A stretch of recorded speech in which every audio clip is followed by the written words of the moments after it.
Bonjour tout le monde, bienvenue à ce troisième webinaire dans la série marathon, excusez-moi, de SE Ranking. Aujourd'hui, on a Daniel Roche, on voit son nom, on est hyper content de l'avoir. Bienvenue à tout le public.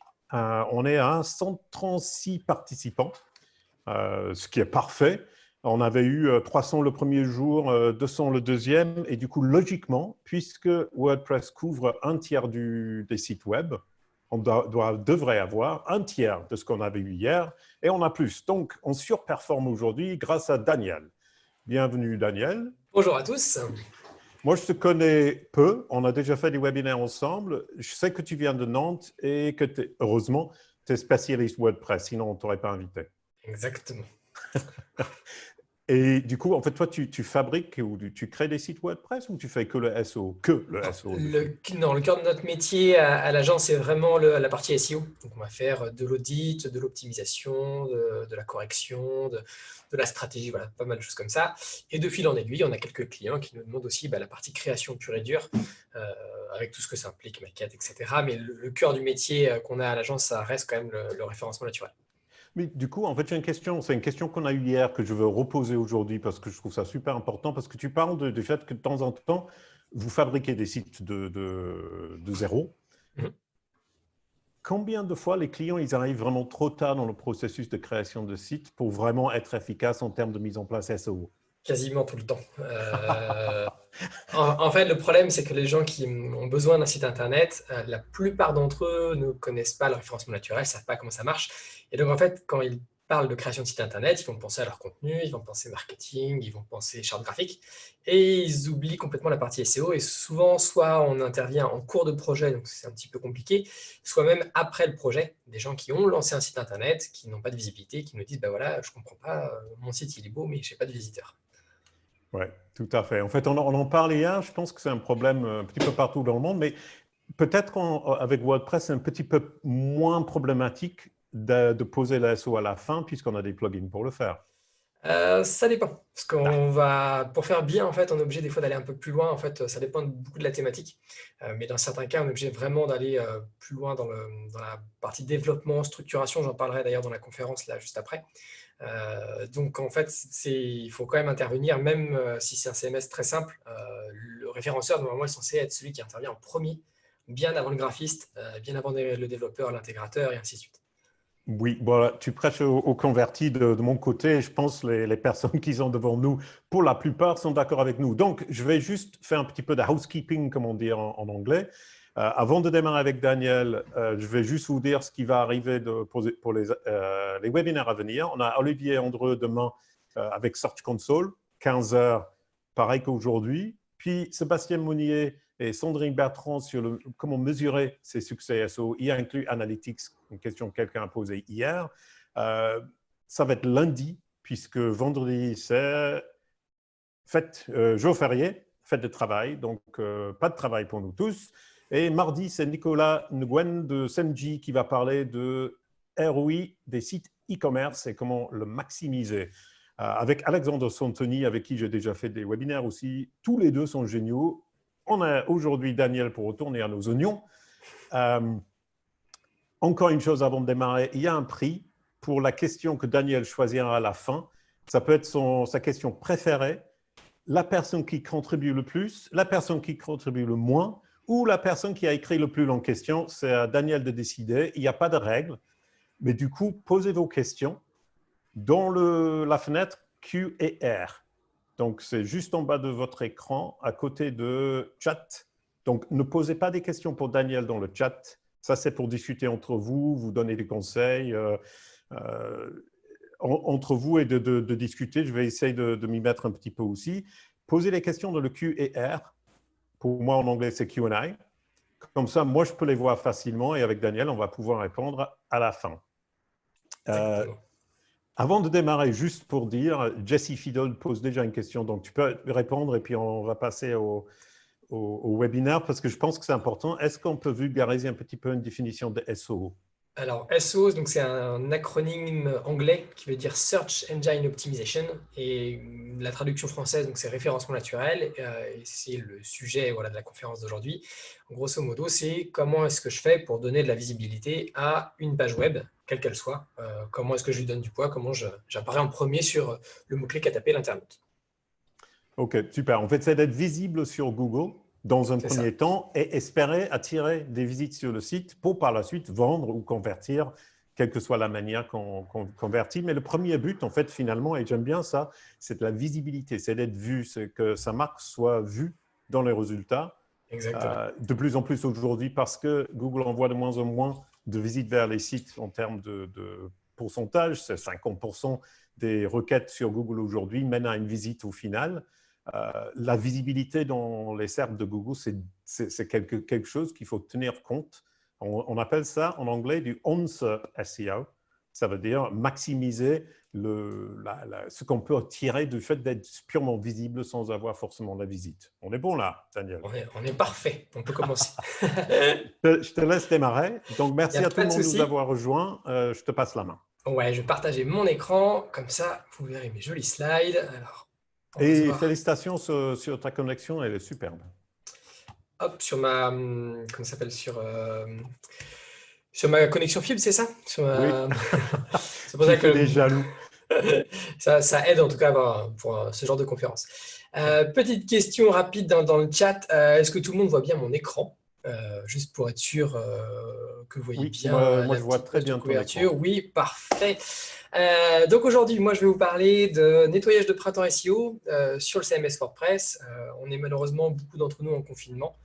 Donc beaucoup d'entre nous, malheureusement, on a un petit peu de temps libre. Donc là, le but du jeu, c'est de vous dire comment, en prenant n'importe quel site WordPress aujourd'hui, toutes les étapes de ce qu'il faudrait faire pour le remettre d'aplomb, d'un point de vue technique, d'un point de vue contenu, d'un point de vue stratégie. Je vais essayer de dérouler un petit peu tout ça pour vous montrer un peu les bonnes pratiques, les choses à ne pas oublier, et puis surtout les étapes dans lesquelles il faut essayer de faire un peu tout ça. Je vais me présenter juste très rapidement pour ceux qui ne me connaissent pas. Je m'appelle Daniel Roch, donc j'ai créé un site qui s'appelle SEO Mix, qui est devenu une agence depuis. On est spécialisé en référencement naturel sur WordPress. Vous avez peut-être certains d'entre vous vu ma tête dans d'autres conférences ou en tant qu'auteur sur un livre qui s'appelle Optimiser son référencement WordPress. Voilà, j'essaie d'être assez actif et depuis 2008 où je fais ce métier, j'ai acquis une certaine expérience qui me permet aujourd'hui de donner certains conseils parce que vous verrez qu'on a des problématiques qui reviennent, on va dire, assez fréquemment. Donc aujourd'hui, on va nettoyer WordPress. On va essayer de remettre à plat les choses et on va essayer de voir sur vos sites est-ce que vous faites correctement le travail ou pas correctement le job. L'objectif de la conférence, c'est trois choses. D'abord, c'est de remettre à plat votre stratégie. C'est-à-dire aujourd'hui, c'est quoi une stratégie SEO? Qu'est-ce que ça inclut? Qu'est-ce que je dois faire au quotidien? Qu'est-ce que je dois faire à court, moyen et long terme?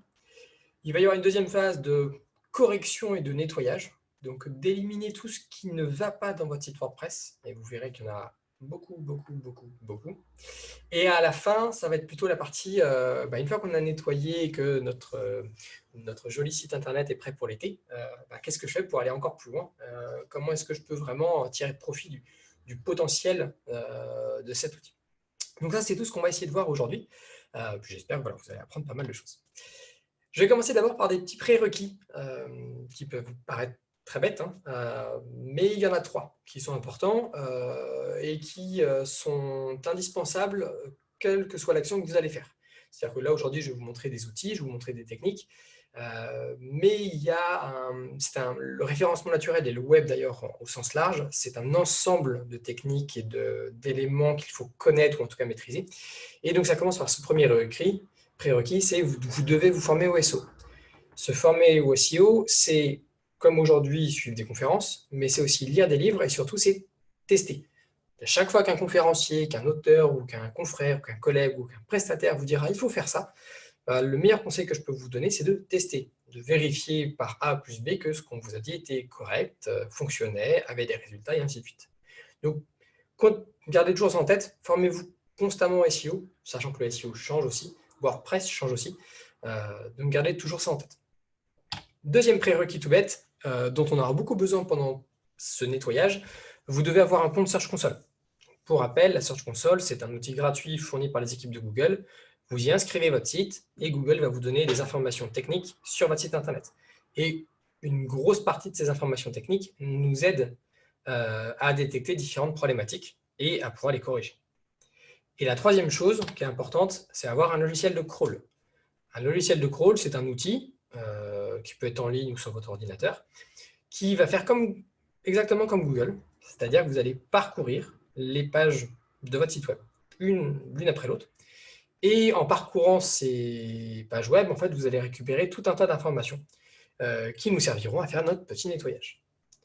Voilà d'ailleurs à quoi ressemble un outil de crawl. Alors, je prends celui qu'on préfère à l'agence qui s'appelle Screaming Frog Spider SEO, qui est un excellent outil de crawl qui va vous donner plein d'informations. Donc là, vous voyez, dans la capture d'écran que vous avez le site SEOMix où j'ai lancé un crawl et vous voyez, chaque ligne correspond à un contenu, une image, un fichier présent sur mon site et l'outil va me donner plein d'informations.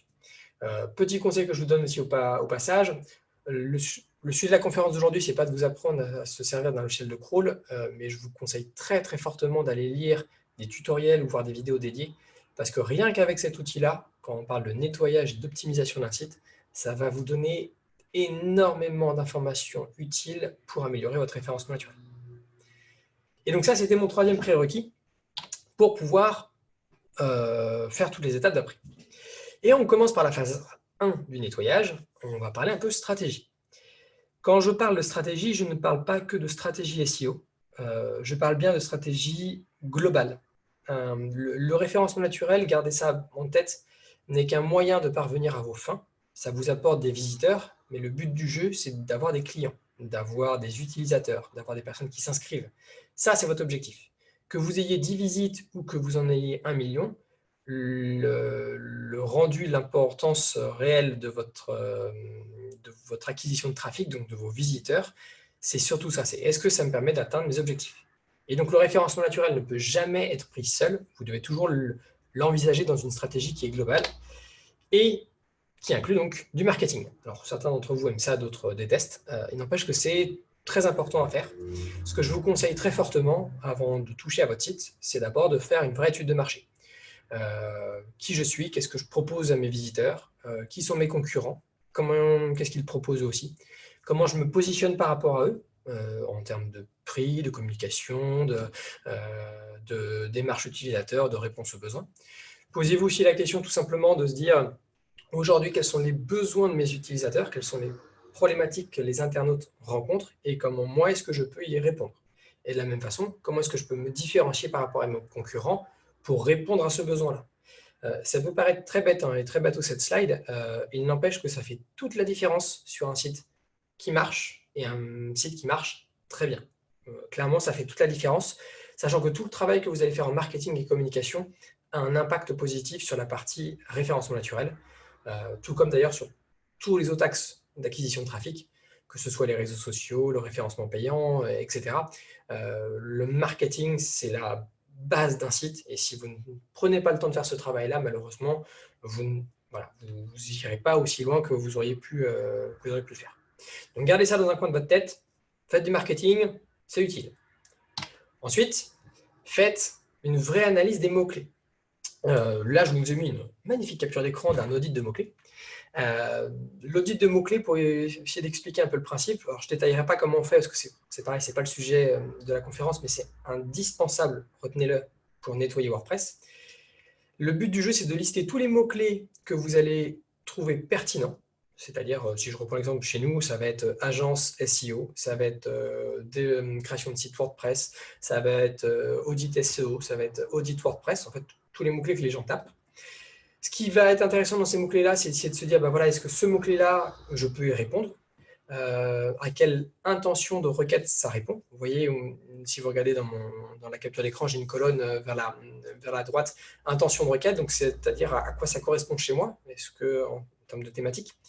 Et ce qui est très intéressant, c'est le volume. Combien de fois ce mot-clé est tapé par mois? Plus le volume est élevé, plus ça m'intéresse, plus il est faible, moins le mot-clé est intéressant. Ce qui ne veut pas dire qu'on l'abandonne, mais ça, c'est important. Et pourquoi c'est important? C'est parce que de cet audit de mots-clés-là va définir toute une partie de votre nettoyage. je m'explique rapidement, puis on y reviendra. Je vais vous expliquer par exemple plus tard que sur la partie contenu, il va falloir faire le tri. Supprimer les mots-clés, les contenus qui ne servent à rien, et inversement, créer de nouveaux contenus pour les mots-clés sur lesquels vous n'avez rien. Puisqu'il y a une chose à garder en tête, un mot-clé égale une URL. Et sur cette URL-là, je dois répondre aux mots-clés, je dois répondre à ce besoin-là. Donc si vous n'avez pas d'audit de mots-clés, malheureusement, vous allez travailler un peu dans le vide. C'est-à-dire que vous n'allez pas savoir vraiment sur quels mots-clés vous positionnez, lesquels sont intéressants. Et ayez bien en tête que le mot-clé que vous pensez être le plus tapé par l'internaute n'est pas forcément celui qui est réellement tapé par ce dernier. Puisque des fois, on va avoir tendance à utiliser le terme métier. Si je reprends toujours notre exemple, moi je vais penser au mot-clé SEO WordPress. Mais il y a des gens qui vont juste taper comment apparaître dans Google. Ça, c'est un mot-clé aussi. Mais il est exprimé d'une autre façon. Au final, ça reste le même besoin derrière. Donc, gardez en tête, faites un audit de mots-clés, parce que sans cet audit de mots-clés-là, tout ce que je vais vous raconter après ne sert à rien. Enfin, rien. Presque à rien. Donc, ayez bien ça en tête pour pouvoir faire du bon travail. Et une fois que vous avez ces notions-là, voici comment vous allez devoir travailler. Vous faites cet audit de mots-clés, cet audit marketing. De là, vous allez forcément tirer plein de conséquences, de vous dire, bah, tiens, en fait, il y a tel besoin auquel je ne réponds pas. Tiens, sur ce mot-clé-là, je n'ai pas de contenu. Tiens, en fait, ce mot-clé-là que je pensais intéressant, personne ne le tape. Et de redéfinir votre stratégie de contenu, votre stratégie de communication, votre stratégie de référencement naturel, de vous dire, bah voilà, tous les contenus que je vais devoir écrire, tous ceux que je vais devoir supprimer, et tout ce qui ne va pas sur mon site pour répondre aux besoins et pour me différencier. Et après, bien entendu, en essayant de prioriser les tâches que vous allez devoir mettre en place. Mais ça, c'est le principe de base, parce qu'en fait, il y a un défaut qu'on peut très vite avoir dès lors qu'on va parler comment ça s'appelle, d'optimisation d'un site internet, c'est de se dire que vous allez prendre un site, puis vous allez corriger techniquement des points. Bon, par exemple, tout à l'heure, je vais vous dire, il faut corriger vos erreurs 404. Bon, vous allez les corriger. Mais si ça se trouve, sur votre site, c'était la tâche la plus importante, tout comme ça pouvait être finalement une tâche hyper secondaire qui n'a pas grand intérêt. Donc l'idée, c'est de refaire un petit peu ce tri-là. Juste pour finir sur ce point-là, comment est-ce qu'on fait un audit de mots-clés parce que c'est une question où je suis quasiment sûr que vous la poserez. D'ailleurs, je vois dans le chat quelqu'un qui pose la question. En fait, déjà, allez sur Internet, vous aurez plein de tutoriels et de conférences dédiées sur comment faire un audit de mots-clés de A à Z qui vous montreront toutes les étapes. Et il existe plein d'outils. Vous avez SEMrush, vous avez l'outil de planification des mots-clés d'AdWords, vous avez l'outil Ubersuggest, vous avez Yuda, vous avez... Enfin, voilà, il y en a plein. Donc, l'idée, c'est de trouver un outil qui vous convient. Certains sont gratuits, certains sont payants. Mais l'idée, c'est que vous devez faire un audit de mots-clés. Parce que sans ça, malheureusement, voilà, vous n'arriverez pas à aller jusqu'au bout de l'optimisation technique. Et bien sûr, C-Ranking aussi qui le fait. SEO Quantum, voilà, je ne sais pas si vous voyez dans le chat, les gens répondent, mais voilà, c'est des choses importantes. Je fais juste un petit aparté rapide. Si vous êtes dans le chat et que vous voulez que tout le monde voit votre message, vous devez bien sélectionner tous les conférenciers et les participants. C'est-à-dire que si vous sélectionnez tous les conférenciers seulement, vous n'enverrez le message qu'à moi. Et les autres participants ne verront pas les différents messages. Donc ça, c'est, on va dire, quelque chose d'indispensable. Dernière chose aussi, un concept clé, qu'on soit bien d'accord, parce que de tout ce que vous allez faire sur WordPress, ça va être hyper important. L'idée, c'est de se dire un mot-clé égale une URL, qu'un mot-clé tapé par l'internaute peut correspondre à un ou plusieurs besoins, et qu'un mot-clé qui est pertinent, c'est-à-dire un mot-clé que je vais décider d'aller travailler, c'est un mot-clé qui est suffisamment tapé, qui correspond à une intention, à un besoin auquel je peux répondre. Je vais vous donner un exemple d'un mot-clé qui est très compliqué. Imaginons que vous soyez un vendeur de kayak. La personne qui tape kayak dans Google, elle cherche peut-être un kayak, mais elle cherche aussi peut-être le site de voyage qui s'appelle Kayak. Elle cherche aussi peut-être des informations sur les îles Kayak, puisqu'il y a plusieurs îles qui s'appellent Kayak dans le monde, etc. etc. Donc, c'est toujours plus ou moins compliqué, mais essayez de garder ça. J'ai un mot-clé, une URL. Pour chacun de mes mots-clés, je dois avoir une URL qui lui corresponde. Bien entendu, on peut des fois positionner plusieurs mots-clés sur une même URL, mais mon mot-clé, je dois avoir un contenu qui corresponde à ce besoin-là pour que ça fonctionne correctement. Et Dernier petit conseil aussi, tout bête avant d'attaquer la suite, une notion de priorité.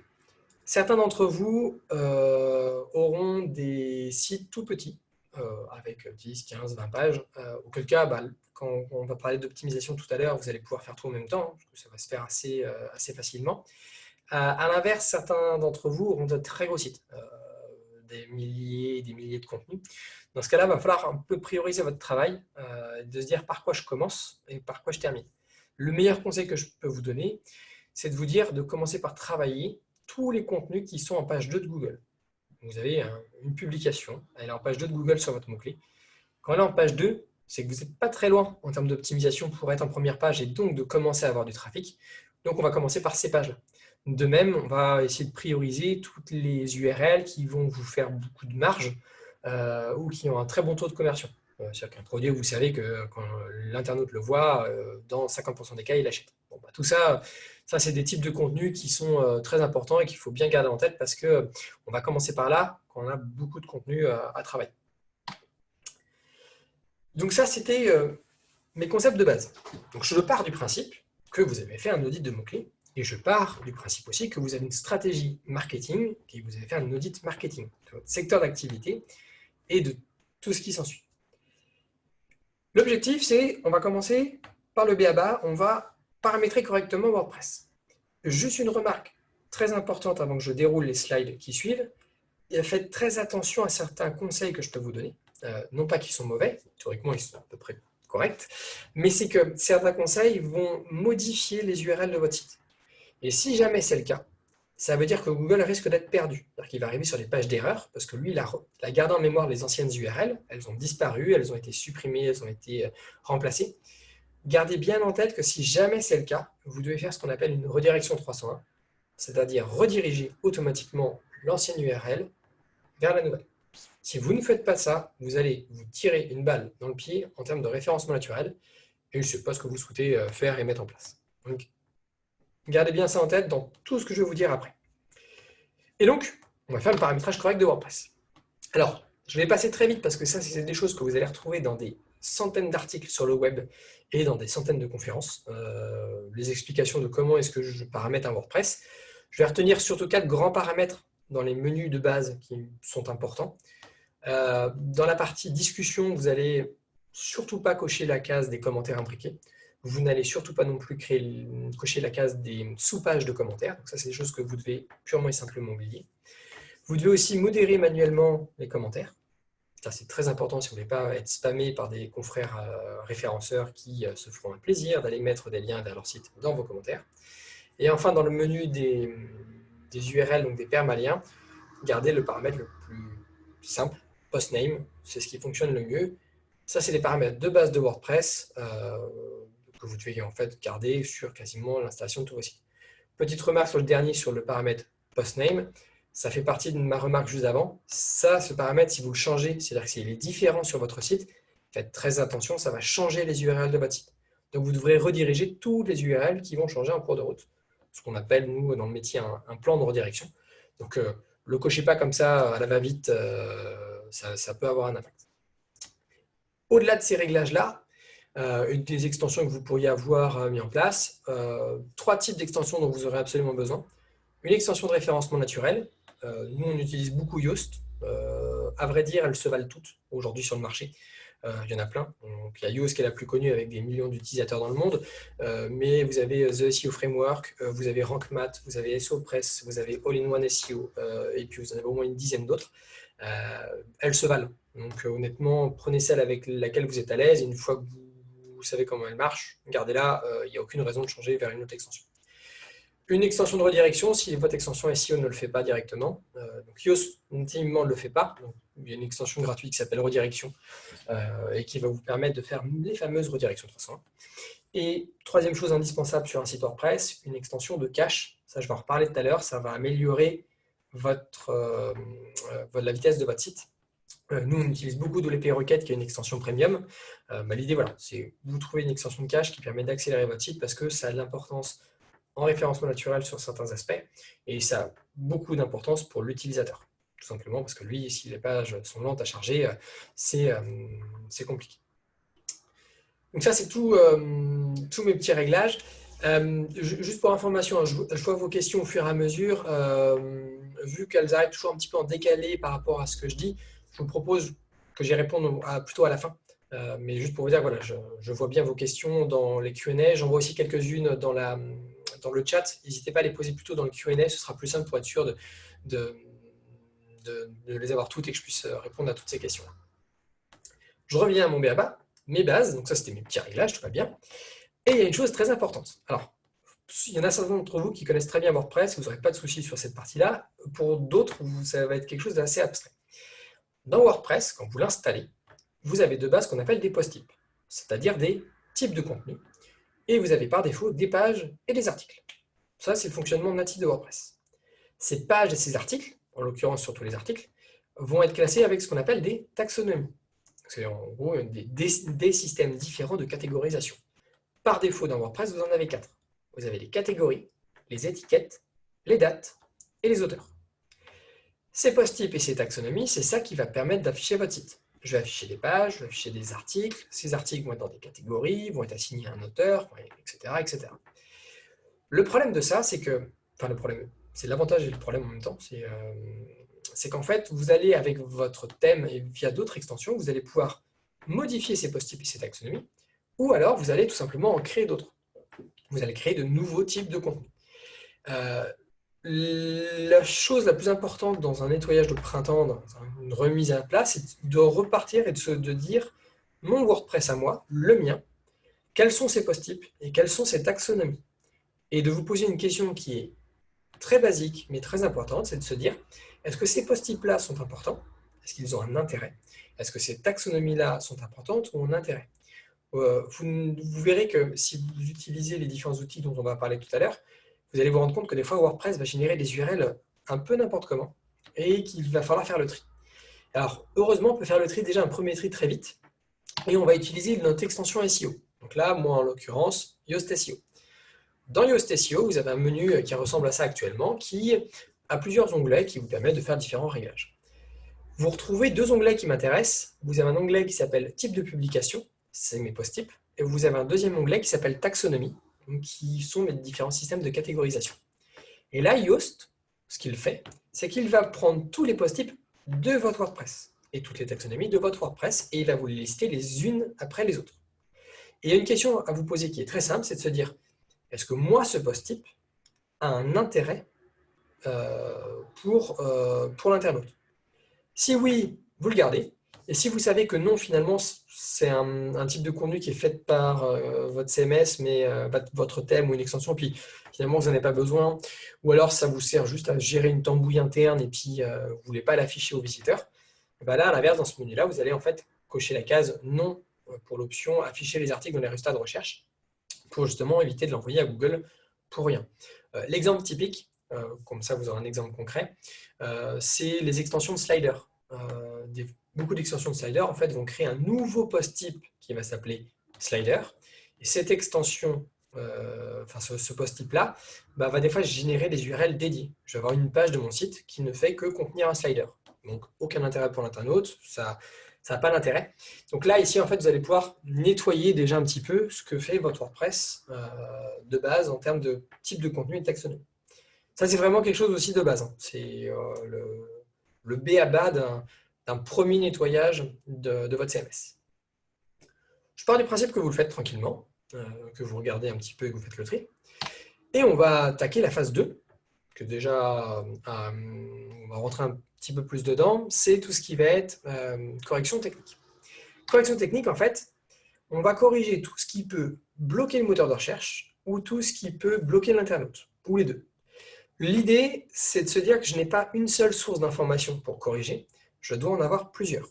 La première, vous voyez, c'est pour ça que j'ai un magnifique graphique dans cette slide, c'est de se dire d'abord, je prends par exemple un bon fichier Word ou une bonne feuille de papier et je navigue comme n'importe quel internaute et je clique sur tout ce qui est cliquable, tous les liens, tous les boutons, tous les formulaires, etc. Je teste tout en long, large, en travers et je me pose toujours une seule question. Est-ce que l'URL sur lequel je suis, est-ce que le contenu que je suis en train de lire a un intérêt et est-ce que ce contenu cible un mot-clé? Et vous allez voir déjà qu'en faisant ce travail-là, vous allez avoir plein de contenus, vous allez dire, ouais, ça c'est intéressant, mais en fait, ça ne cible pas de mots-clés, ça n'a aucun intérêt en référencement naturel. De la même façon, vous allez utiliser la Search Console de Google. Donc l'idée, là encore, c'est de se dire, la Search Console de Google va me donner des informations. Ça, je vous montrerai juste après. Notre fameux logiciel de crawl, toujours ce petit logiciel qui va vous donner plein d'informations. Le suivi de positionnement, donc là, c'est quand vous avez des mots-clés et que vous suivez leur positionnement jour après jour. Ça vous permet de savoir où est-ce que vous en êtes. Et enfin, ce qu'on appelle éventuellement les logs. Alors, si vous atteignez l'étape des logs, c'est que vous êtes déjà à un niveau assez avancé. Les logs, pour expliquer rapidement ce que c'est un petit fichier, enfin un petit fichier, plus ou moins gros, un fichier qui se trouve sur votre serveur, et en fait, où c'est votre hébergeur, votre hébergement qui écrit ce qu'on appelle des logs en continu, c'est-à-dire que dès que quelqu'un actionne une URL de votre site, dès qu'il télécharge un fichier, dès qu'il en affiche un, dès qu'il exécute une fonction, peu importe, ça écrit des logs. Ce qui fait que quand Google passe, ça écrit des logs aussi. Et en fait, ces logs, des fois, on peut les récupérer et on peut regarder ce que fait Google et ce que font d'ailleurs aussi les autres moteurs de recherche et ce que font les internautes. Et ça, c'est pareil, ça peut vous donner aussi beaucoup d'informations qui sont utiles.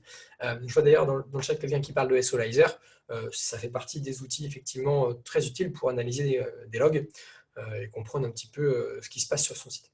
Gardez juste en tête donc, pour les corrections techniques, que c'est l'ensemble de ces techniques-là qui vont vous permettre de lister tout ce qui ne va pas sur votre site internet et de les corriger. Je vous montre rapidement les sources de problèmes techniques. D'abord, vous avez la Search Console. Donc là, normalement, si vous inscrivez votre site sur la page d'accueil de votre Search Console, vous aurez en bas de page ce type d'affichage dans lequel on vous liste différents types d'amélioration de problématiques. Et le but du jeu, c'est d'avoir que des chiffres dans la colonne valide et de n'avoir aucune erreur dans la deuxième colonne. Donc là, vous voyez sur cette capture d'écran, j'ai a priori une page du site qui a une problématique d'ergonomie mobile et donc il faudra que j'aille corriger parce que ça va me nuire en termes de référencement naturel. Ça, la Search Console vous le donne dès la page d'accueil. Le deuxième menu qui est très intéressant dans la Search Console, c'est le menu qui s'appelle couverture, qui va ressembler à ça, dans lequel, alors c'est pas très ergonomique, mais en haut de la page, vous avez 4 blocs. En fait, il faut savoir que les 4 blocs sont cliquables. Et en cliquant sur chacun de ces blocs, juste en bas, ça va m'afficher toutes les problématiques correspondantes. Si par exemple je coche erreur et valide avec avertissement, ce qui est le cas là vu qu'ils sont colorés, et en bas du graphique, je vais avoir la liste de tous les types d'erreurs qui peuvent exister et j'aurai le nombre de pages correspondantes. Et ce qui est intéressant, c'est que si jamais là par exemple pour l'erreur serveur que vous voyez, j'avais une URL dans ce cas-là, en cliquant sur erreur serveur, en fait Google m'aurait donné directement la liste de toutes les URL concernées. Et le principe, le but du jeu, c'est d'avoir un maximum d'URL valides, de n'avoir aucune URL en erreur ou aucune URL valide avec avertissement. Et les exclus, bon, ça vous en aurez toujours parce que pour plein de raisons, un site, ça va vivre, mais on va essayer d'en avoir le moins possible. Et ça, rien que la Search Console, vous allez déjà vous rendre compte que vous avez éventuellement plein de problématiques techniques. Et ces problématiques techniques vont avoir un impact plus ou moins fort et important sur votre référencement naturel. Donc ça, c'est une très très bonne source d'information. Deuxième chose, toujours dans les problématiques techniques, pensez à utiliser les outils dédiés de Google de tests en ligne. Vous en avez 3 notamment. Il y en a un qui est l'outil PageSpeed, qui est un outil pour mesurer le temps de chargement de vos pages. Vous avez ensuite 2 outils, un qui vous permet de tester la compatibilité mobile. Donc, est-ce que ma page web va être compatible sur un téléphone portable et une tablette? Et ensuite, ce qu'on appelle le balisage schéma, ça je vous en reparlerai tout à l'heure. Est-ce que le code de ma page a été amélioré avec un balisage qu'on appelle schéma? Je vous montrerai. Et ce balisage schéma va améliorer sa visibilité. Donc ces 3 outils-là, c'est 3 outils gratuits, fournis par les équipes de Google. N'hésitez pas à les utiliser parce que là encore, ils vont vous dire tout de suite s'il y a des erreurs ou des problématiques techniques et vous n'aurez plus qu'à les corriger. Pensez aussi qu'il y a d'autres outils externes. J'en donne 2 que j'aime beaucoup par rapport à 2 problématiques. Par rapport à la vitesse, en plus de l'outil de Google, nous on utilise beaucoup GTmetrix à l'agence parce que ça nous donne beaucoup d'informations sur ce qui va ou ce qui ne va pas sur le site. Et pour la partie sécurité, j'en parlerai aussi tout à l'heure, vous avez un outil de SSL Labs qui vous permet de savoir si votre page web et votre certificat de sécurité est est correct et s'il n'y a pas de problème technique. Donc ça, je vous en parlerai tout à l'heure, mais ça, c'est déjà une première batterie de tests. Ce n'est pas exhaustif. Il en existe plein d'autres sur chaque thématique. Si je prends juste sur la vitesse, je pourrais vous donner au moins 10 outils différents. Le but du jeu, surtout quand on fait un nettoyage de printemps et qu'on va balayer toutes les problématiques d'un WordPress, c'est pas d'aller jusqu'au bout du bout sur un point, c'est déjà de remettre d'aplomb sur chaque thématique, que je m'améliore ma vitesse, que j'améliore ma compatibilité mobile, que j'améliore ma sécurité, que j'améliore mes contenus, que j'améliore la structure de mon site, etc., etc. Donc, gardez déjà ça, sachez qu'il y en a il en existe plein d'autres. Donc, si vous en utilisez d'autres, dites-vous aussi qu'ils sont utiles. Si je prends la vitesse, il y en a beaucoup qui vont utiliser par exemple Webpagetest, Test, qui est aussi un très bon outil. Voilà, tant que vous en avez un, ça fera le job. Quand vous allez récupérer les informations de la Search Console, quand vous allez avoir les informations des différents outils de test dont je viens de parler, quand vous aurez navigué sur votre site et quand vous aurez utilisé le logiciel de crawl, ça va vous ressortir des problématiques sur tout et n'importe quoi. Le but du jeu, quand on fait un nettoyage de printemps, c'est de faire un nettoyage des erreurs. Alors, je ne vous dis pas de toutes les corriger au millimètre et que tout soit parfait. Si je prends l'exemple, si vous avez une 404 qui traîne, c'est pas très grave en général. Mais il n'empêche que l'idée, c'est de nettoyer tout ce qui apparaît comme erreur. Alors, je mets quelques exemples ici. Il y en a plein. Si vous prenez par exemple juste l'outil de crawl Screaming Frog, vous verrez que les menus qui listent toutes les problématiques du référencement naturel sont assez détaillés. Et en gros, vous n'avez plus qu'à corriger point par point. Donc, vous allez devoir corriger les pages en erreur, les textes alternatifs des images si vous avez oublié. Est-ce que vous avez des problématiques de vitesse, des problématiques de données structurées, de temps de chargement, de titres, de métadescription dupliquées ou manquantes, etc., etc., etc. Juste une remarque qui est très importante dans la correction. Quand vous allez faire d'abord juste un nettoyage technique, il y a des choses où il faut le faire, mais qui ne sont pas forcément prioritaires. Il y a des actions qui clairement ont un impact immédiat et très fort. Ça va être l'exemple de rajouter du contenu à certaines pages. Récemment, on a eu un client, par exemple, qui, sur sa page d'accueil, a rajouté un vrai contenu unique. Il a gagné en l'espace de 2 mois des positions sur la plupart de ses mots-clés principaux pour être dans le top 3. Donc ça a un vrai impact. À l'inverse, le texte alternatif des images, c'est très important à faire, mais l'impact en référence naturelle est assez faible, en tout cas assez diffus. Donc, on va le faire au fur et à mesure. Et autre remarque importante sur la partie correction technique, et ça va être très frustrant pour vous, c'est que vous ne pourrez pas tout faire. Je m'explique.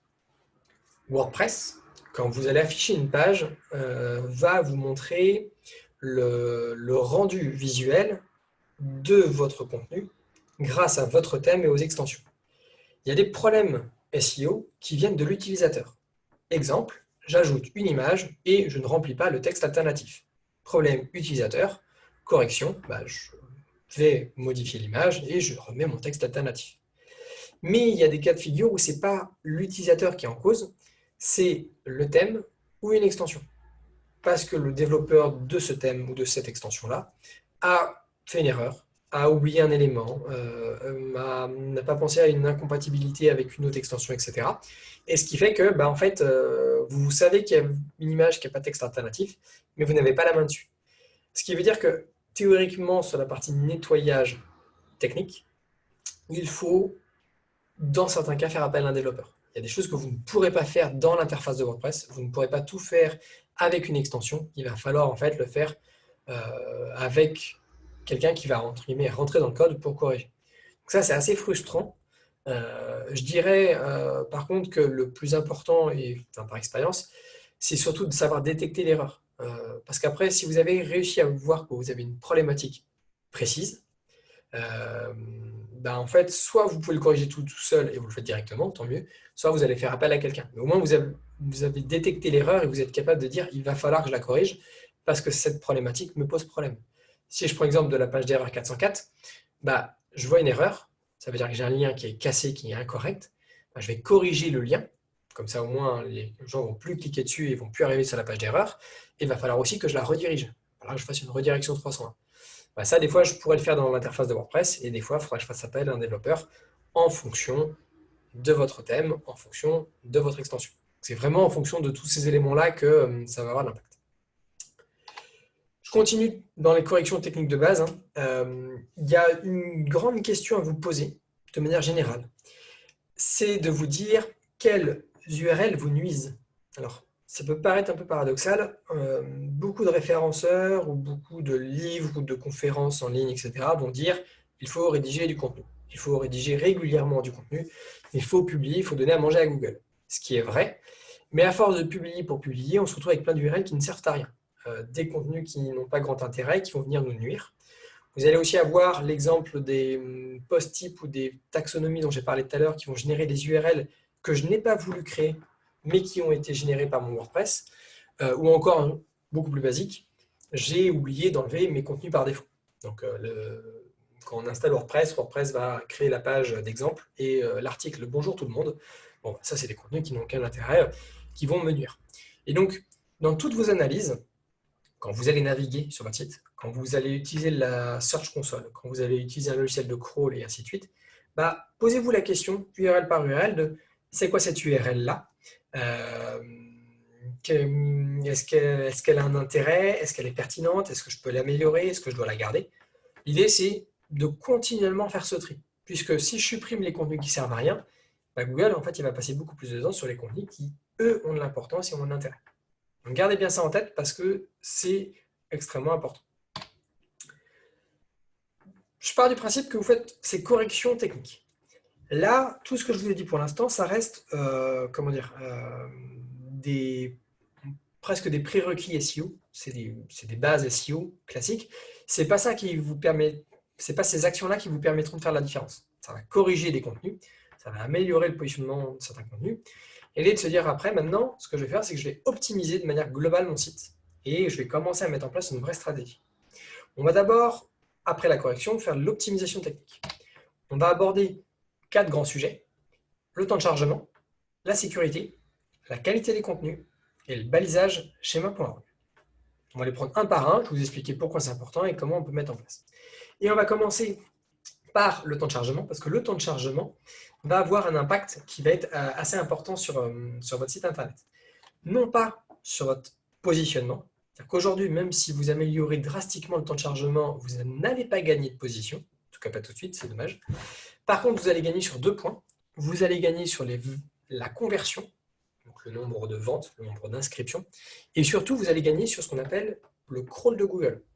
Si ma page est rapide à charger, Google va pouvoir absorber beaucoup plus de contenu d'un seul coup. C'est-à-dire qu'au lieu de, en 10 minutes, au lieu de voir, je ne sais pas, imaginons 40 contenus, il va peut-être en voir 80 ou il va peut-être en voir 150. Donc on va l'aider. Et un petit exemple que j'aime beaucoup parce que ça me fait toujours autant rire, vous devez tous connaître Usain Bolt, un coureur qui fait donc du 9 secondes 58 au 100 mètres, donc il court plutôt vite. Il faut savoir que Usain Bolt court plus vite le 100 mètres qu'il ne charge sa page d'accueil, puisque sa page d'accueil met 11,2 secondes à se charger entièrement. Donc, son site internet, si vous êtes un internaute, pour la charger vraiment intégralement, avec tous les scripts et tout ce qui va avec, il faut 11 secondes 2, en tout cas dans plusieurs des tests qu'on avait fait à l'époque. Dites-vous bien que Google, c'est pareil. Google risque de mettre autant de temps à charger l'intégralité des scripts, etc., quand il en a besoin. Je vous montre un exemple de l'outil GTmetrix dont je vous ai parlé. Donc, je teste le site d'Usain Bolt. Ce qui m'intéresse, c'est les 3 chiffres en bas à droite. Vous avez le temps de chargement total, le poids total de la page, donc 6 mégas. Si vous êtes dans la rue, perdu dans le fin fond de la campagne, en Edge, je vous souhaite bon courage pour charger la page d'accueil de Usain Bolt. Et les requêtes, là, le chiffre 105, c'est le nombre de fichiers qu'il faut télécharger. Donc ça, clairement, on a un site WordPress qui est codé avec les pieds et qu'il faut corriger pour avoir de bons résultats.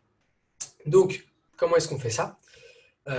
Normalement, dans les règles de l'art, c'est le développeur du thème surtout qui va devoir optimiser finement le thème pour qu'il soit le plus optimal possible les extensions. Mais si on n'a pas un site sur mesure, on va passer par les extensions qui vont faire une partie du job. J'en cite 2, je l'ai déjà cité tout à l'heure, je le redonne. Vous avez l'extension, vous devez impérativement avoir une extension de cache, ça c'est indispensable. Nous, ce que je vous disais, on utilise WP Rocket, donc en payant, qui honnêtement, de tous nos tests à l'heure actuelle, reste la meilleure extension de cache. Et je vous ai mis 3 exemples de paramètres qui sont importants dans cette extension-là. C'est d'augmenter la durée de mise en cache à 10 jours, d'essayer d'activer, je dis bien d'essayer d'activer toutes les options d'optimisation en testant bien après que ça fonctionne dans votre site et d'activer ce qu'on appelle le préchargement. Ce qui fait que là, quand l'internaute arrive sur votre site web, on ne recalcule pas la page pour lui, on lui donne la page déjà calculée. Et pour Google, c'est pareil. Je lui donne la page déjà calculée, donc je suis Google, je vais pouvoir absorber beaucoup plus de pages de votre site. Ça, c'est mon premier exemple. Deuxième exemple aussi, pour améliorer le temps de chargement, mettez en place une extension qui va compresser les images. Donc là, c'est compresser le poids. Si je reprends l'exemple de Chainbolt, on a plus de 6 mégas d'images, c'est énorme. Avec une extension comme celle-là, comme Imagify, vous pourriez peut-être diviser par 2 ou par 3 le poids des images et donc augmenter considérablement la vitesse du site et donc avoir un bien meilleur temps de chargement. Donc retenez ça, temps de chargement, alors, on peut aller très loin, mais ayez au moins une extension de cache et au moins une extension qui va compresser vos images. J'espère que c'est à peu près clair sur cette partie-là. Ce qui m'amène à la deuxième grande thématique d'optimisation, l'HTTPS. Alors, aujourd'hui, je le redis encore, l'HTTPS n'a pas d'impact sur le positionnement. C'est-à-dire qu'il y a encore plein de sites en HTTP qui se positionnent très bien. Il n'empêche que plus les années vont passer, plus ce sera dur d'avoir un site bien positionné en HTTP. Et surtout, c'est que d'un point de vue expérience utilisateur, si je garde mon site en HTTP, je prends un risque d'avoir des warnings de sécurité dans mon navigateur. Imaginez bien quelqu'un qui va acheter un produit en ligne et tout d'un coup, on lui met une grosse pop-up, alerte sécurité, etc. Ça peut devenir extrêmement gênant. Donc, le but du jeu, c'est de se dire, je dois basculer mon site en HTTPS si ce n'est pas le cas. Ceux d'entre vous, c'est bon, on n'en parle plus. Ceux où vous êtes encore en HTTP, il faut faire 3 choses. D'abord, auprès de votre hébergeur, vous allez demander ce qu'on appelle un certificat SSL, Let's Encrypt, pour ne citer que celui-ci. Mais il vous faut un certificat SSL qui fonctionne. Une fois que vous avez fait ça, vous allez rediriger la version HTTP vers la version HTTPS. Donc là, pareil, le mieux, c'est de contacter votre hébergeur. Il vous dira comment faire et comment faire ça en place. Et ensuite, il faut dire à WordPress qu'on change les URL. Il faut lui dire à votre CMS, tu arrêtes avec les URL HTTP, tu les remplaces par HTTPS. 2 solutions. Soit vous n'avez pas de développeur sous la main, vous allez alors utiliser une extension qui s'appelle Really Simple SSL. Mais je le redis par contre, parce qu'on m'a déjà posé la question, ce n'est pas une extension performante, parce que cette extension, elle tourne en tâche de fond constamment dès qu'on appelle une page pour changer les URL en cours de route. Donc ça prend des ressources pour rien. Le mieux étant d'utiliser un script qui va changer les URL en base de données. Et on utilise nous beaucoup un script gratuit qui s'appelle Search and Replace Database. Vous tapez ça dans Google et vous aurez le script que vous pouvez télécharger et puis utiliser pour remplacer les URL. Mais en tout cas, l'HTTPS partez du principe que c'est extrêmement important à mettre en place. Troisième grande optimisation, les contenus. Parce que là, pour l'instant, je vous ai juste parlé des corrections techniques. Corriger des liens, voir si j'ai un texte alternatif qui ne va pas, enfin, etc. Ce qu'on va faire dans ce nettoyage de printemps, c'est qu'on va faire le tri. On va se dire, allez, un petit coup de balai et on va essayer de remettre ça d'aplomb. Pour remettre ça d'aplomb, on va commencer par soit supprimer, soit étoffer certains contenus. Donc, il n'y a pas de règle, c'est contenu par contenu, ce sera à vous de savoir si oui ou non cette URL doit être gardée et étoffée, ou alors si cette URL doit être supprimée. Ce qu'on va faire, nous, d'abord, c'est qu'on va regarder ce qu'on appelle, nous, les pages inactives ou peu actives. Si vous allez dans la Search Console de Google, dans le menu, je retrouve le nom, c'est pas couverture, j'ai oublié le nom, je vous le retrouve tout à l'heure. Vous avez un des premiers menus en fait, qui vous liste vos résultats. C'est-à-dire que la liste de vos pages avec le nombre de clics depuis Google et le nombre d'impressions, donc le nombre de fois où cette page est apparue dans les moteurs de recherche. Bon, bah là, c'est très simple. Hein. Vous prenez toutes les pages qui ont soit aucune impression ou aucun clic, ou qui n'en ont pas beaucoup. Et s'il y a peu d'impressions, peu de clics, ou carrément pas du tout d'impressions ou pas de clics, ça veut dire que la page n'est pas du tout jugée pertinente par Google. C'est-à-dire qu'elle n'apparaît pas dans le moteur de recherche sur aucun mot-clé tapé par l'internaute. Si c'est le cas, il y a 2 solutions. Soit c'est que la page ne sert vraiment à rien et on la supprime et on la redirige. Soit au contraire, vous dites, bah non, celle-ci, théoriquement, elle est intéressante. Donc, ça veut dire qu'elle n'est pas assez optimisée, vous allez devoir améliorer le contenu. Donc, on va la retravailler. De la même façon, on va regarder les pages peu utiles. Elles peuvent générer beaucoup d'impressions, elles peuvent générer beaucoup de clics, mais ne servir à rien. C'est-à-dire, par exemple, une page, imaginons une fiche produit, j'attire 20 000 personnes par mois et je fais 0 vente avec. C'est-à-dire que cette page-là n'a pas d'intérêt. Donc, je vais la supprimer et la rediriger parce qu'elle n'a aucun intérêt à être conservée pour mon site. Ou alors, au contraire, je vais l'étoffer. Peut-être que ma fiche produit a 20 000 visites, c'est peut-être que je suis trop cher, peut-être que je l'ai mal rédigé pour convaincre l'internaute d'acheter, etc., etc. Donc, les pages peu utiles, voilà, c'est des choses à garder en tête. Et pareil sur les contenus devenus inutiles.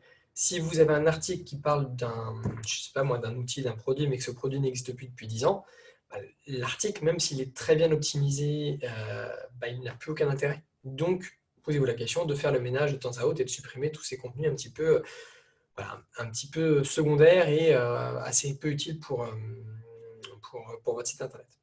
Donc, faites ce nettoyage-là. Mon exemple favori, c'est ce genre d'article. Voilà, on est sur un blog, donc ça c'est un classique des audits qu'on peut faire. L'article Bonne année 2019, alors, vous aurez le même en 2020 et 2021. Et ça, c'est des contenus qui servent à rien, parce que ça va ne rien vous apporter en termes de référencement naturel, ça c'est sûr et certain. Ça ne répond à aucun besoin de l'internaute, et en plus c'est très éphémère. Donc ça veut dire que ça n'a strictement intérêt. Donc ça c'est un exemple vraiment typique de ce qu'il ne faut surtout pas faire. Je vois au passage là dans le chat que certains se posent la question je parle beaucoup moi depuis tout à l'heure de supprimer, enfin soit d'étoffer, soit de supprimer, de rediriger, la question de désindexer. Si vous désindexez un contenu, pour ceux qui ne savent pas ce que ça veut dire, c'est dire à Google ignore ce contenu-là avec une petite balise et de ne plus le prendre compte et ne plus le proposer aux internautes. Si vous désindexé un contenu, ça veut dire que Google va revenir quand même constamment. Vous allez lui faire perdre du temps sur un contenu qui n'a plus aucun intérêt. Parce qu'il va revenir toutes les semaines en disant « Ah oui, c'est vrai, je ne dois pas l'indexer. Ah oui, c'est vrai, je ne dois pas l'indexer. Ah oui, c'est vrai, je ne dois pas l'indexer. » Etc., etc. Donc, désindexer un contenu, vous faites perdre du temps à Google dessus. Si vous voulez vraiment le désindexer, redirection 301, suppression du contenu, et comme ça, vous êtes sûr qu'il ne retourne que sur les contenus qui vont avoir une utilité.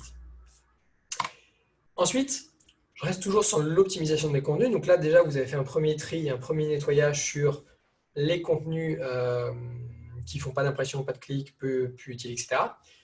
Deuxième étape, moi, je vous conseille de fusionner tout ce qui peut l'être, c'est-à-dire des pages en fait, qui sont assez similaires et qui n'ont aucune raison en fait, d'être sur des pages différentes. Premier exemple, c'est les pages légales. La page mention légale, et la page CGU, et la page CGV, et la page politique de confidentialité, et la page des politiques des cookies, etc., etc. Ça reste en fait des textes légaux, donc il faut les garder, mais rien ne vous empêche de les fusionner en une seule et même page. Comme ça, Google, au lieu de devoir aller voir 4 ou 5 pages différentes, il n'ira en voir qu'une seule. Ce qui va lui faire perdre moins de temps, et vous pourrez envoyer plus de popularité aux autres pages, parce qu'on a moins de pages, on va dire, un peu secondaires, un peu inutiles. Deuxième exemple typique, c'est les clients qui ont une page à propos, puis ils en font une sous-page nos équipes, puis une sous-page nos valeurs, et puis une sous-page notre histoire, et puis une sous-page, etc. etc. Là, c'est pareil, en fait, c'est du contenu très marketing, ça n'a pas forcément d'intérêt d'être sur des pages supplémentaires. Le but du jeu, c'est d'essayer de réduire toutes les pages qui, en référencement, n'ont pas d'utilité. Donc, on peut fusionner tout ça en une seule et même URL, et comme ça, on permet à Google de souffler un peu et de donner plus de poids à nos autres contenus. Donc, fusionner, parce que ça marche très bien. Et enfin, dernier conseil sur les contenus qui est très bête, étoffez vos contenus et créez de nouveaux contenus. Et là encore, c'est toujours la même chose. Repartez de votre audit de mots-clés. Pour chaque mot-clé, est-ce que vous avez un contenu correspondant? Si oui, vous avez bien fait le job. Sinon, vous oubliez. Ça, c'est des choses très importantes à faire et à mettre en place. Quatrième grande optimisation technique, le balisage schéma.org. Alors, pour ceux qui ne savent pas ce que c'est, le balisage schéma.org, c'est du code qu'on rajoute dans nos pages, que l'internaute ne voit pas, mais que le moteur de recherche, lui, va interpréter. Et ce balisage-là va permettre de donner des informations au moteur de recherche. Vous avez plein de balisages différents. Là, dans la capture d'écran que je vous montre, c'est un balisage de foire aux questions, dans lequel j'ai mis différentes questions de qu'est-ce que le SEO, qu'est-ce que le SI, etc. Et je donne la réponse. Et ça permet en fait tout simplement d'améliorer la compréhension de Google de votre contenu. Et souvent, ça lui donne un affichage différent. Ça donne donc beaucoup plus de visibilité à votre contenu. Et pour installer du balisage schéma.org, il y a, c'est pareil, plein d'extensions. Soit vous utilisez une extension, donc là j'ai pris l'exemple de l'extension schéma dans ma slide, mais il y en a plein d'autres qui existent. De la même façon, vous pourriez même demander à votre développeur de l'intégrer nativement. De dire, par exemple, dans mon site, quand j'ajoute tel type de contenu, je voudrais le balisage schema.org automatiquement généré par mon thème. Ça aussi, c'est faisable. Mais retenez juste que le balisage schema.org va vous permettre d'ajouter des balisages vraiment poussés et va vous permettre d'avoir un rendu visuel de votre site beaucoup plus important. Si vous voyez ici dans la capture d'écran, mon résultat, j'ai rajouté au moins 4 lignes supplémentaires.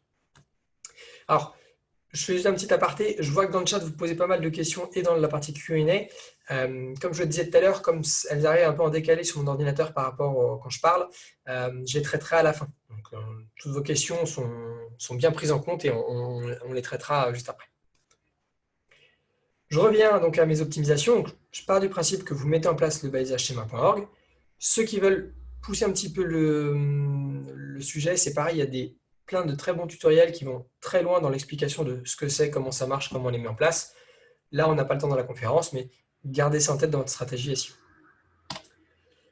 Et bien entendu, une fois mis en place, vous avez l'outil de test des résultats enrichis de Google. Une fois que c'est mis en place, vous mettez l'URL et il va vous dire « Oui, c'est bon, j'ai vu ton balisage schema.org et oui, il est correct ou non, il n'est pas correct. » C'est des choses qui vont être importantes. Et dernière grande partie, alors là, je ne rentrerai pas dans le détail parce que c'est pareil, chaque slide pourrait faire l'objet d'une conférence à part entière. L'idée, c'est juste pour vous dire qu'un nettoyage de printemps n'est pas suffisant. Le nettoyage de printemps va vous refaire un site propre, prêt à être indexé et crawlé par Google, à être positionné. Google va comprendre vos contenus. Mais surtout, si votre secteur d'activité est un peu concurrentiel, ça ne suffira pas à passer le cap. Il faut avoir conscience que dans votre CMS, vous avez un potentiel qui est juste énorme. Et ce potentiel-là, l'idée est de se dire comment est-ce que j'en tire profit. Et surtout, ce potentiel-là, il faut déjà avoir conscience qu'il est là. Donc, je vais vous montrer un petit peu ce qu'on peut faire. Première étape, alors ça c'est du baba, mais c'est quelque chose qui marche toujours très bien, c'est la recatégorisation. C'est-à-dire que quand vous allez faire votre audit de mots-clés, vous allez vous rendre compte que vous avez des grandes thématiques. L'idée, c'est de ranger vos contenus dans ces grandes thématiques et on va essayer de les cloisonner. Ce qu'on appelle naturellement un silo en référencement naturel. Chaque silo traite un grand type de problématique, un grand type de thématique ou de produit ou de service. Et je vais essayer de répondre à ce besoin-là. Donc, dans une section, je vais avoir des contenus transactionnels, des contenus d'information, des contenus de navigation. L'idée étant de répondre à l'ensemble de la problématique et de correctement cloisonner. Si je suis dans la section des voitures, je vais éviter de faire des liens vers la section tablettes de chocolat. Si vous regardez le site Amazon, pour ne prendre que ce site un exemple, c'est exactement ce qu'ils font. Quand vous rentrez dans une section de produits, le menu change et va éviter de faire des liens vers toutes les autres sections. Et ça part du principe que vous ayez correctement catégorisé. Je reviens à mes post-types et mes taxonomies. C'est-à-dire que tous vos articles, vous ayez des catégories qui soient pertinentes, qui ciblent des mots-clés et qui soient correctement rangées les unes à côté des autres et que vos contenus soient bien rangés dans chacune de ces sections-là. Ça, c'est important. Mais à la rigueur, la recatégorisation, j'ai envie de vous dire, WordPress par WordPress, même combat. Ça, on peut faire la remarque sur n'importe quel type de site. Il vous faut une structure qui soit optimisée. Moi, ce qui m'intéresse, c'est ce qu'il y a après. C'est que je vous ai parlé des post-types et des taxonomies par défaut. Sachez qu'on peut créer en fait des custom taxonomies et des custom post-types. Donc, des taxonomies sur mesure et des post-types sur mesure par rapport à mes besoins à moi et aux besoins de mes utilisateurs. C'est-à-dire que pour un mot-clé, des fois, vous allez dire, moi, pour répondre à ce besoin-là, je ne peux pas juste écrire un article. J'ai un besoin beaucoup plus complexe. La capture d'écran que vous voyez, ça, c'est la capture d'écran du back-office d'SOMX. Et dedans, on a des types de contenus supplémentaires. On a un type de contenu qui s'appelle client, un autre qui s'appelle témoignage, un autre qui s'appelle événement et un autre qui s'appelle timeline. Ces types de contenus nous permettent de générer des contenus qui n'ont rien à voir avec ce que fait naturellement WordPress. Mais grâce à ça, on est capable de répondre aux besoins. On est capable de répondre aux mots-clés et donc on a souvent un impact bien plus fort. Si je prends l'exemple du post-type timeline, voici à quoi ça ressemble. Ça nous permet de générer un historique. Et donc là, vous avez une capture d'écran d'une page qu'on a publiée récemment sur l'histoire de WordPress, dans lequel on a un historique étape par étape de comment WordPress a été créé de A à Z. Et ça nous permet de mieux répondre aux besoins qu'un simple article dans lequel on aurait mis une liste à puces et qui aurait été un petit peu imbuvable pour découvrir l'histoire de WordPress. Donc, mes custom post-types et mes custom taxonomy, c'est un outil très puissant dans WordPress pour pouvoir personnaliser son contenu.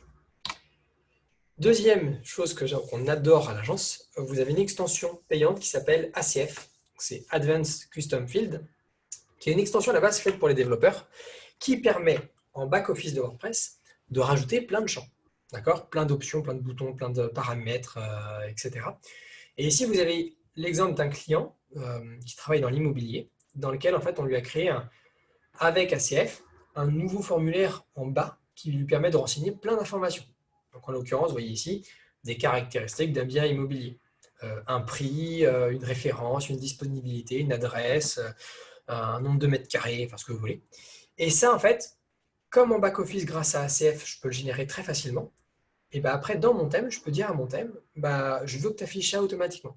Et en l'occurrence, pour ce client-là, ça lui permet de générer automatiquement de très jolies fiches de biens immobiliers avec un affichage qui convertit et qui donne envie, dans lequel on peut afficher toutes les informations dont une personne aurait besoin s'il veut acheter un bien immobilier. Et ça, on le fait avec ACF. Et nous, dans beaucoup de nos développements, on utilise énormément cette extension. Pour ceux d'entre vous qui êtes développeurs, ça reste honnêtement un must-have pour WordPress. Vous allez gagner un temps impressionnant pour créer ce type de champ. Et ce qui m'amène au point suivant. Vous allez voir, c'est que plus ça va, plus on s'amuse. Vous avez depuis décembre 2018, si je ne dis pas de bêtises, le nouvel éditeur de WordPress. Ce que vous avez dans le magnifique GIF qui s'affiche à l'écran, dans lequel on va insérer des blocs. Donc ça, c'est natif dans WordPress. Donc là, ça c'est une démonstration par défaut dans lequel je clique sur un bouton, je rajoute un bloc, je mets mon texte dedans, tout va bien dans le meilleur des mondes. D'abord, pourquoi les blocs Gutenberg? Alors, même si moi, je ne suis pas fan de Gutenberg dans le sens où dans l'ergonomie et l'interface, il y a plein de choses qui m'embêtent, mais on fait avec. Par contre, le potentiel de Gutenberg est énorme parce que ça vous permet déjà d'avoir un contenu beaucoup plus poussé pour l'internaute. Beaucoup plus poussé dans le sens où je prends le mot-clé de l'internaute, j'essaie d'avoir en tête son ou ses besoins, et grâce à ça, je vais créer une mise en page où je vais rajouter du contenu adapté à ce besoin-là.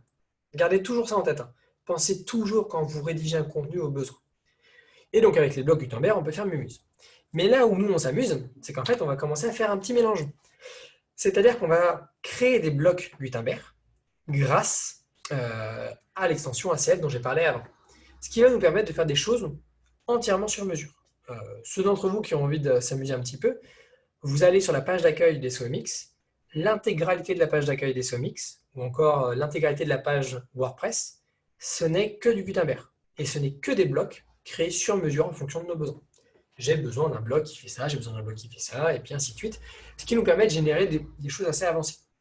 Dans l'exemple, alors, parce qu'on avait besoin d'un affichage, vous voyez, dans cette capture, dans ce GIF, je vais chercher dans les blocs SOMX, je vais chercher un bloc article. Ce bloc article, je vais sélectionner l'article chez moi qui m'intéresse. Là, j'ai choisi l'article WordPress c'est de la merde. Et ça me fait l'affichage dont j'ai besoin. Et des blocs, on peut en créer sur mesure. Et là où c'est très très intéressant, c'est que ça va vous permettre de créer vraiment des choses beaucoup plus abouties. Et ce qui est intéressant dans Gutenberg grâce à ACF, alors ACF c'est juste que ça vous donne l'interface, mais ce qui est intéressant dans Gutenberg, c'est que c'est natif WordPress. Contrairement à des page builders comme Divi, Elementor, Beaver Builder, enfin il y en a plein, qui sont des plugins. Et vous êtes dépendant d'un plugin pour pouvoir gérer votre template. Alors que le bloc Gutenberg, c'est natif, c'est intégré dans le cœur.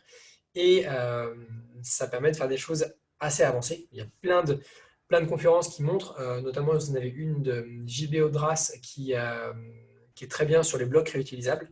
Voilà, on peut vraiment aller beaucoup plus loin là-dessus. Et je vous dis, le meilleur exemple, c'est que vous allez sur la page WordPress des SOMX, sur la page d'accueil, et tout est fait sous forme de bloc Gutenberg custom, parce qu'on avait des besoins vraiment très spécifiques.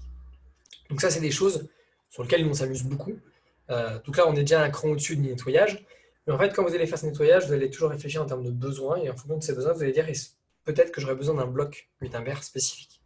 J'ai besoin d'un bloc pour afficher telle information, parce que ça répond aux besoins de l'utilisateur, et ça me permet de générer un contenu unique plus pertinent, plus intéressant, plus abouti. Donc, ça, c'est des choses que vous devez avoir en tête. Et ça donne, je donne un exemple, hein, ce genre de rendu, où vous voyez, dans ma mise en page, dans mon rendu de l'article, je peux faire des choses voilà, un peu plus fun, un peu plus décalées, et avec une insertion, une interface qui est assez simple. Hein. Juste un clic, ça me fait ma mise en page toute bête, je n'ai pas besoin d'aller choisir l'image, de faire ça, etc. C'est voilà, des choses qu'on peut faire. Après, par contre, je vous le dis, hein, il vous faut un développeur à un moment donné parce que ça ne peut pas s'intégrer 100% via une extension. L'extension ne peut pas faire tout dès que vous voulez faire des choses sur mesure. Elle peut faire une partie du travail, mais elle ne pourra pas faire la totalité du job. Et j'ai terminé cette conférence et je vois que j'ai 70 questions, 71. Ouh ça en fait pas mal. Daniel, merci beaucoup. C'était super, très informatif, très complet. Effectivement, il y a 73 questions. Normalement, ça devait être une demi-heure de présentation et une demi-heure de questions. Et là, on n'aurait pas le temps de répondre à 70 questions. Du coup, moi, je propose d'en répondre à 3 ou 4. Et par la suite, Daniel, il aurait la liste, donc il pourrait répondre offline directement aux gens concernés. Via email, en fait, sur Twitter, oui. Ouais, je te laisse faire. En fait, super présentation. Je pense, en fait, dans l'absolu, tu as répondu à beaucoup de ces questions-là. Il y a 2 ou 3 questions qui sortent pour moi du lot. Un, c'est, en fait, toi, tu dis, tous les plugins, toutes les extensions SEO se valent. Mm-hmm. Mais en fait, je pense que les gens, ils cherchent vraiment à avoir une recommandation. Si j'ai bien compris, Yoast, c'est ton plugin de choix. En fait, Yoast, c'est le plugin de choix pour une simple et bonne raison, c'est que celui qui a la plus grosse part de marché et qui est déjà présent sur la plupart des sites et donc celui que les gens ont le plus souvent l'habitude d'utiliser. Après, Yoast a plein de défauts. Typiquement, la version 14 là, qu'ils ont lancée de mémoire hier a pas mal de bugs, donc faites attention à la mise à jour. Et après, c'est surtout que pour avoir testé toutes les extensions SEO du marché, ce qui change, c'est l'ergonomie.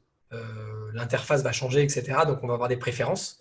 Mais en soi, c'est pas parce qu'on va passer de Yoast, par exemple, à The SEO Framework qu'on améliorera son référencement naturel. Donc pour l'instant, elles se valent. D'ailleurs, petit moment d'autopromo, on développe notre propre extension SEO. Et nous, le but du jeu, justement, c'est ça, c'est de vraiment passer un cap et de se dire, si je switch sur SEO Key, il faut vraiment que ça améliore mon SEO et pas juste que ça me donne une interface un peu plus simple à utiliser.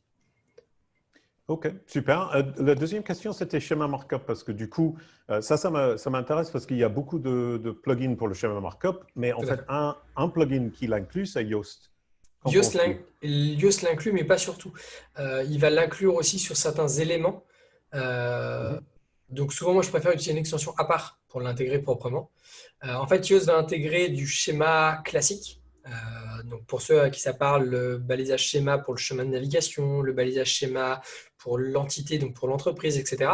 Mais dès que j'ai besoin d'un balisage spécifique, Yoast ne va pas forcément le proposer nativement. Exemple, imaginons que je fasse un site de recettes de cuisine. Je vais avoir besoin donc, du balisage recettes de cuisine. Ce balisage-là, Yoast ne va pas me permettre de l'intégrer nativement. Ok, très bien. Si j'ai bien compris, en fait, tu parles de recettes. En fait, John Alderson de Yoast, il m'a parlé du fait qu'il y a des plugins, notamment de recettes, qui s'insèrent, en fait, qui utilisent l'API de Yoast pour s'insérer dans leur code, en fait, qui utilisent leur système. Alors, en fait, c'est même pas l'API de Yoast. C'est vrai que j'en ai pas parlé, mais dans WordPress, il y a un concept clé qu'on appelle les hooks. C'est-à-dire que les fonctions qui sont dans le cœur de WordPress, donc les fonctions PHP, on a des développeurs qui ont codé ça depuis des années, il y a ce qu'on appelle des hooks. C'est-à-dire qu'en fait, nous-mêmes en tant que développeurs, s'il y a une fonction de WordPress qui ne nous va pas, on peut en gros l'intercepter en cours de route et lui appliquer un autre comportement. Et donc Yoast, ils ont créé leur propre hook pour dire, nous on a des fonctions qui font ça, vous êtes développeur, vous pouvez intercepter nos fonctions et faire ce que vous voulez avec. Super. Alors, question qui est liée à ça, en fait, quelle est la différence entre le schéma.org, le markup schéma.org et le HTML normal, c'est-à-dire les H1, les paragraphes et tout le reste? Alors, l'HTML, c'est juste ce qui permet à votre navigateur d'afficher le contenu. C'est-à-dire que les H1, les P, les A, les images, les belles images, voilà. C'est juste ce qui permet à votre navigateur de comprendre le contenu et de l'afficher. Le schéma.org ne se voit vraiment pas du tout. C'est-à-dire que j'ai du balisage schéma.org ou que j'en ai pas, moi, en tant qu'internaute, je ne verrai strictement aucune différence. Mais le moteur de recherche peut l'interpréter. Le meilleur exemple que je peux vous donner, c'est une fiche produit. je suis sur un site e-commerce, je vois le prix, la quantité, la description, la photo, tout ce qu'on veut.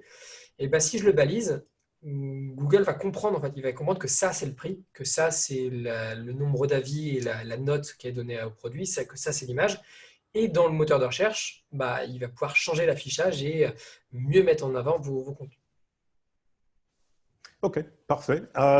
Ça, c'était une réponse très claire et complète. J'ai une autre question qui est un petit peu pardon, en dehors de tout ça. Morad, il demande en fait un mot-clé par page. Est-ce que la homepage, elle doit servir que au nom de la marque ou est-ce qu'elle peut servir au nom de la marque plus des mots-clés Elle peut cibler d'autres mots-clés. Après, vous ne pourrez pas cibler 50 000 mots-clés différents. Parce qu'en fait, si vous ciblez 4 mots-clés qui n'ont rien à voir, bah, pour Google, ça va être compliqué pour une seule et même page de l'optimiser sur les 4 mots-clés en même temps. Rien n'empêche d'avoir plusieurs mots-clés sur une même page. Et notamment, l'exemple typique, souvent ce qu'on fait, c'est que la home page, on va essayer de la faire se positionner sur la marque et sur l'expression principale et ses variantes. Par exemple, nous, alors je ne sais même plus d'ailleurs sur quoi on avait essayé de la positionner, mais ça va être soit agence SEO, soit agence WordPress, parce que ça reste notre cœur de métier. Et après, d'avoir par contre des pages dédiées pour chaque service ou chaque produit qu'on peut proposer.